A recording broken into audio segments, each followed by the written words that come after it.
Alright, so I'm going to show you how to reset the Learned VVT values with the Think car. Got the ThinkDiag 2 down there plugged in. Make sure you have the fuse installed in the test port. So on the phone, so you go over to the shopping cart and then you scroll all the way down until you get to Subaru. And I think you have to download it, but I already did. So I click open and it'll just pair.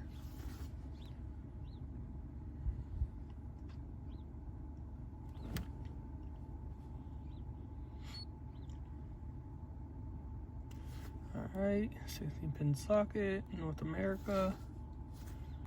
Yes.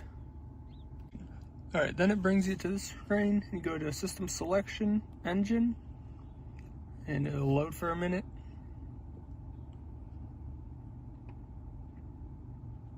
Then you want to go to Special Function and Test Mode Change, and then confirm, and the transmission to the check mode has been completed. So now it's in test mode, and then you go back and then you clear the fault memory, and that's what worked on this car. So hopefully it works for you guys. I'm not going to clear it because we already did. Driven the car about 1,000 miles and it has not thrown the check engine light again.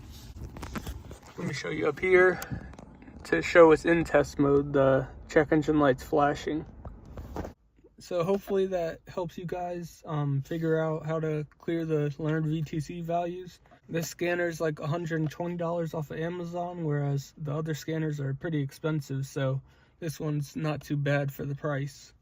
And a reminder, you have to fix a mechanical issue first. If you don't, you're still going to get a check engine light even after you clear it because something's wrong.